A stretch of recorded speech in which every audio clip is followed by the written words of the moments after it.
Hello everyone, అందరికీ నమస్తే అండి. ఈరోజు మన రెసిపీ వచ్చేసి రోటి పచ్చడి స్టైల్లో మిక్సర్లోనే ప్రిపేర్ చేసిన టొమాటో కొత్తిమీర చట్నీ అండి.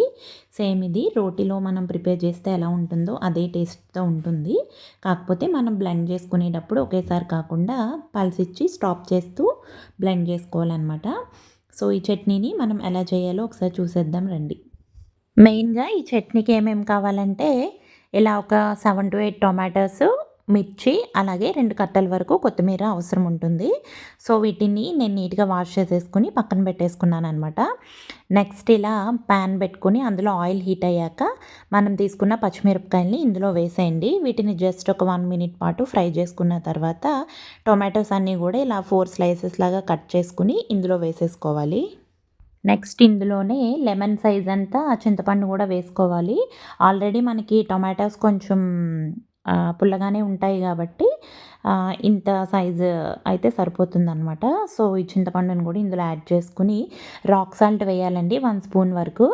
సాల్ట్ వద్దు, మ్యాక్సిమం రాక్ సాల్ట్ వేయటాకే ట్రై చేయండి వీలైనంత వరకు. లేదంటే ఇంకా మీ ఇష్టం, సాల్ట్ వేసుకోండి. సో అవి కూడా వేసేసిన తర్వాత బాగా అంతా మిక్స్ చేసుకోవాలి. నెక్స్ట్ లిడ్ పెట్టేసి ఒక 5 minutes పాటు మీడియం ఫ్లేమ్ మీదే వీటిని బాగా మగ్గనివ్వాలండి. నెక్స్ట్ 5 minutes తర్వాత మూత తీసి చూశాను. చూడండి, టొమాటోస్ కొంచెం సాఫ్ట్ అయ్యాయి కదా. సో వీటిలో మనం 2 కట్టలు కొత్తిమీర తీసుకున్నాం కాబట్టి వాటిని కొంచెం చిన్న చిన్న పీసెస్ లాగా కట్ చేసుకుని ఇందులో యాడ్ చేసేసుకోండి.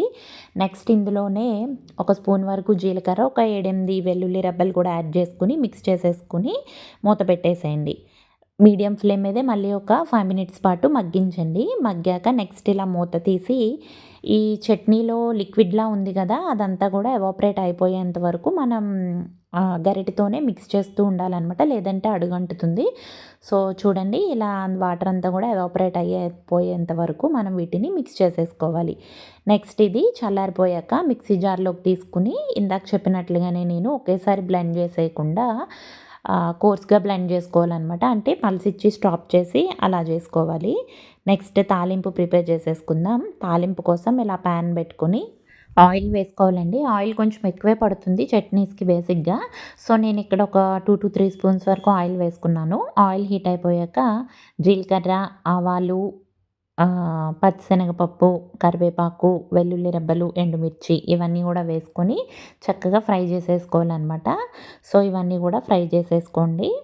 చూడండి, మనం పల్సిచ్చి స్టాప్ చేయడం వల్ల చట్నీ మరీ స్మూతీలా అయిపోకుండా మనకి రోట్లో చేసినట్లుగానే ఉంది కదా. సో ఈ కన్సిస్టెన్సీలో ఉంటే సరిపోతుంది. సో దీన్ని ఒక బౌల్లోకి ట్రాన్స్ఫర్ చేసేసుకుని మనం తాలింపు వేసుకున్నాం కదా, ఆ తాలింపు కూడా ఇందులోకి యాడ్ చేసేసుకోండి. ఇంతేనండి. ఒకసారి స్పూన్తో అంతా కూడా బాగా మిక్స్ చేసేసుకోండి. వేడి వేడి రైస్లోకి కొంచెం గీ దట్టించి ఇది గనక తింటే ఇంక మీరు వదిలిపెట్టరనమాట. మళ్ళీ మళ్ళీ టొమాటో కొత్తిమీర చట్నీయే చేసుకుంటారు. నన్ను అడిగితే అన్ని చట్నీస్ కన్నా సరే ఇదే ద బెస్ట్ చట్నీ అంటాను. అంత టేస్టీగా ఉంటుంది. సో తప్పకుండా మీరు కూడా ట్రై చేయండి. మరిన్ని ఇంట్రెస్టింగ్ రెసిపీస్ కోసం మన ఛానల్ని సబ్స్క్రైబ్ చేసుకుని పక్కనున్న బెల్ ఐకాన్ని యాక్టివేట్ చేసుకోండి.